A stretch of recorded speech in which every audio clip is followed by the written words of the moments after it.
Hello बच्चों, आइए इस प्रश्न को देखते हैं। जंतुओं की निश्चित प्रजातियों की कोशिका में गुणसूत्र के 6 जोड़े होते हैं। G2 अवस्था के दौरान इन जंतुओं के केंद्रक में डीएनए के कितने अणु शेष रहेंगे? विकल्प ए 12, विकल्प बी 6, विकल्प सी 48 या विकल्प डी 24। इस प्रश्न की जो मुख्य अवधारणा वह है अंतरावस्था या इंटरफेज। अंतरावस्था या इंटरफेज यह कोशिका चक्र की एक अवस्था होती है जिसमें कोशिका विभाजन के लिए आवश्यक विभिन्न तैयारियां पूर्ण की जाती हैं। यहाँ पर प्रोटीन संश्लेषण, डीएनए प्रतिकृतिकरण आदि महत्वपूर्ण प्रक्रियाएं होती हैं। इसे 3 प्रावस्थाओं में बांटा गया है, G1, S तथा G2। G1, S तथा G2 प्रावस्थाएं। G1 यहाँ पर हमें S प्रावस्था के बारे में जो मुख्य बात होती है वह यह होती है कि यहाँ पर डीएनए का प्रतिकृतिकरण होता है। यहाँ पर डीएनए का प्रतिकृतिकरण होता है, यानी यहाँ पर डीएनए बढ़कर दुगुना हो जाता है, परंतु जो गुणसूत्रों की संख्या होती है वह समान ही रहती है।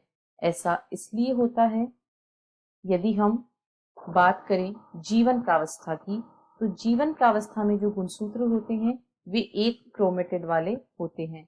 अब हम एस प्रावस्था की बात करें तो यहाँ पर डीएनए का द्विगुणन हो जाता है, यानी एक गुणसूत्र में 2 क्रोमेटिड हो जाते हैं, परंतु गुणसूत्रों की संख्या नहीं बढ़ती है। यह अभी भी एक ही गुणसूत्र कहलाएगा और G2 प्रावस्था में यही अवस्था रहती है। जो गुणसूत्र होता है वह 2 क्रोमेटिड युक्त होता है।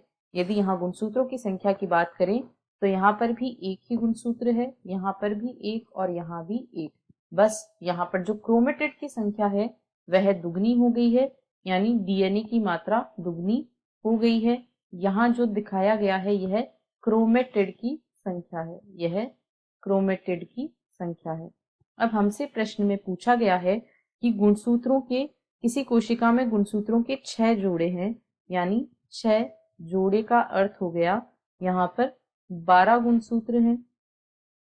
यदि हम शुरू से देखें तो 12 गुणसूत्र, यानी कि अभी हमने देखा जीवन में जितने गुणसूत्र हैं उतने ही क्रोमेटिड हैं, यानी यहाँ पर 12 क्रोमेटिड हैं और 12 क्रोमेटिड का मतलब है यहाँ पर 12 ही डीएनए के अणु हैं, क्योंकि एक गुणसूत्र इसका अर्थ होता है एक क्रोमेटिड और एक ही डीएनए अणु।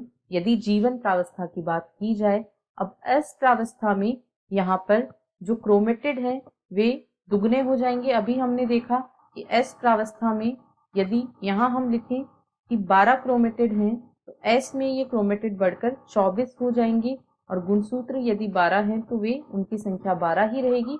बस इनमें जो क्रोमेटिड हैं वे बढ़कर 24 हो जाएंगे, यानी जो डीएनए के अणु होंगे वे भी 24 ही होंगे। इसीलिए विकल्प डी 24 इस प्रश्न का सही उत्तर है। G2 अवस्था के दौरान इन जंतुओं के केंद्रक में डीएनए के 24 अणु रहेंगे, क्योंकि एस प्रावस्था में डीएनए का प्रतिकृतिकरण हो जाता है और क्रोमेटिड की संख्या दुगनी हो जाती है। आशा है आपको प्रश्न समझ आया होगा। धन्यवाद।